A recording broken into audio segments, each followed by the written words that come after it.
प्यारे दोस्तों, नमस्कार और एक बार आपका पुनः स्वागत है।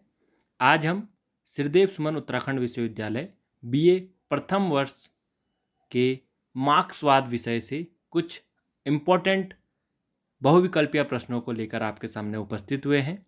आशा है कि वीडियो आपको अच्छा लगेगा। पहला प्रश्न आज का है, वैज्ञानिक समाजवाद का प्रवर्तक निम्न में से कौन है? 4 ऑप्शन आपके पास हैं: Lenin, Saint Simon, Karl Marx और नोएल बाबेव। तो जैसा कि आप जानते हैं कि मार्क्सवाद से ये प्रश्न लिए जा रहे हैं, तो कार्ल मार्क्स ही क्या है इसका सही जवाब होगा। कार्ल मार्क्स ने ही क्या है, वैज्ञानिक समाजवाद का सिद्धांत दिया है।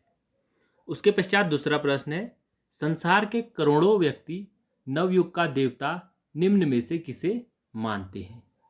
4 ऑप्शन है।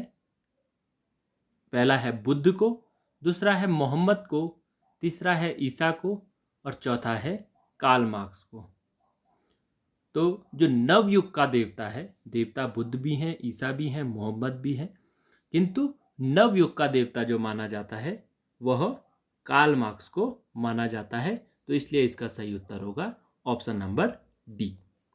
तीसरा प्रश्न है, कार्ल मार्क्स का जन्म निम्न में से कहाँ हुआ था? एक इंपॉर्टेंट क्वेश्चन है। 4 ऑप्शन है: जर्मनी, इंग्लैंड, फ्रांस और सोवियत संघ में। तो आप सभी जानते हैं कि कार्ल मार्क्स का जन्म जर्मनी में हुआ था। उसके पश्चात जो चौथा प्रश्न आपके सामने है वह है, कार्ल मार्क्स को छात्रावस्था में प्रभावित करने वाला दार्शनिक निम्न में से कौन था? यानी कि जिसको पढ़कर कार्ल मार्क्स क्या है, प्रभावित हुए थे, या जिनको सुनकर कार्ल मार्क्स प्रभावित हुए थे।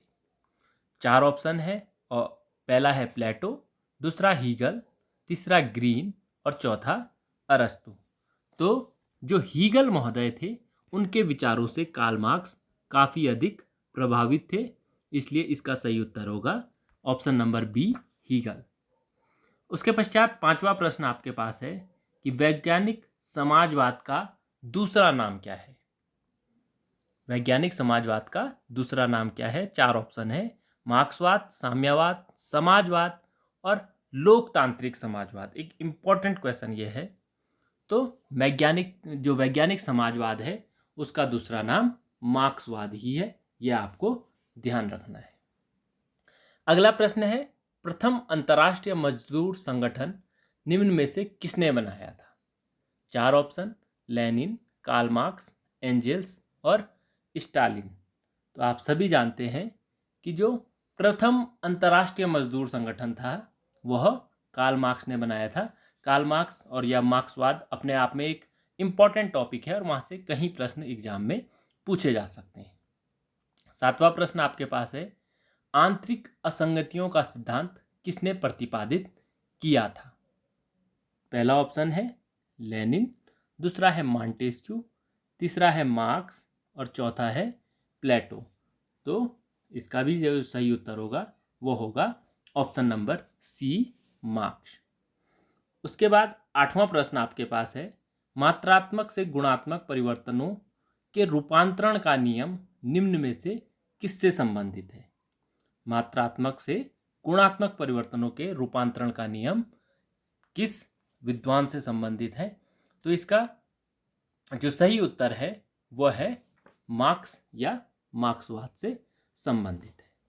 9वां प्रश्न है, भौतिकवाद का उपासक निम्न में से कौन था? तो ये भी आप जानते हैं कि इसका भी सही उत्तर मार्क्स ही होगा।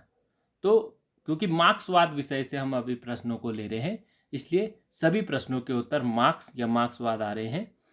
आपको ध्यान भी रखना है कि किन ऐसा नहीं अभी, क्योंकि आप आसानी से मार्क्सवाद मार्क्स अपने उत्तर दे पा रहे होंगे, किंतु इनको आपको ध्यान में भी रखना है कि ये किस विचारक से संबंधित है।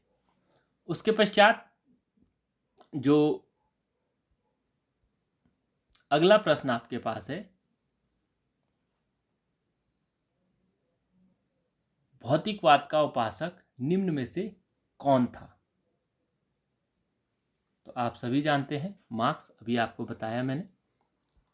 उसके पश्चात 10वां प्रश्न है, मैंने हीगल का द्वंद्वात्मक तर्क अपने सिर के बल खड़ा पाया, मैंने उसे सीधा कर पैरों के बल खड़ा कर दिया। हीगल के बारे में उपरोक्त विचार निम्न में से किसने व्यक्त किए हैं? ऑप्शन है मुसोलिनी, बी है लेनिन, सी है मार्क्स और डी है हिटलर। तो ये भी आप इस कथन को बहुत इंपॉर्टेंट रूप से ध्यान में रखिएगा कि हीगल के जो द्वंद्वात्मक तर्क था उसको कहीं ना कहीं ठीक अपोजिट कर दिया था मार्क्स ने, इसलिए ही उसने हीगल के संबंध में यह कथन दिया था। 11वां प्रश्न है, निषेध का निषेध सिद्धांत निम्नलिखित में से किससे संबंधित है? 4 ऑप्शन आपके पास हैं, मार्क्सवाद, उदारवाद, फांसीवाद और गांधीवाद। तो इसका जो सही जवाब है वह मार्क्सवाद ही होगा। 12वां प्रश्न है, उत्पादन संबंधों का आर्थिक अवस्थाओं के आधार पर समाज के इतिहास को मार्क्सवादियों ने कितने रूपों में बांटा है? पहला ऑप्शन है 4, दूसरा ऑप्शन है 5, तीसरा ऑप्शन है 3 और चौथा ऑप्शन है 2। तो आप जानते हैं कि आर्थिक अवस्थाओं को के इतिहास को जो मार्क्सवादी हैं उन्होंने 5 अवस्थाओं में बांटा है, इसलिए इसका जो सही उत्तर होगा वो होगा ऑप्शन नंबर बी 5। अगला प्रश्न है, मार्क्सवादियों के अनुसार पूंजीवाद के लक्षण हैं और कल कारखानों पर पूंजीपतियों का स्वामित्व, दूसरा है मजदूर वर्ग का शोषण, तीसरा है आंतरिक विरोध और चौथा है उपयुक्त सभी। तो जो 3 ऑप्शन शुरू में मैंने बताए सारे ही सही है, इसलिए इस प्रश्न का उत्तर होगा उपयुक्त सभी, ऑप्शन नंबर डी। अगला प्रश्न है, धर्म जनता के लिए अफीम है, यह कथन किसका है? 4 ऑप्शन आपके हैं, मार्क्स, बेंथम, मुसोलिनी और ग्रीन। तो आप सभी जानते हैं कि इसका भी ऑप्शन, तो इसमें से ये जो धर्म जनता के लिए अफीम है, ये क्वेश्चन भी एग्जाम के दृष्टिकोण से अति महत्वपूर्ण बनता है।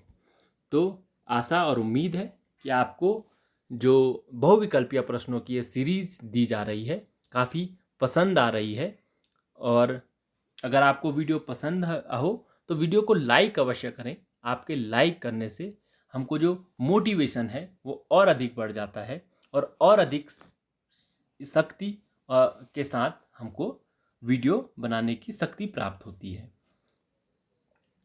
चैनल पर नए आए हों तो चैनल को सब्सक्राइब अवश्य करें। आप लोगों ने मुझे सुना, आप लोगों का बहुत बहुत धन्यवाद।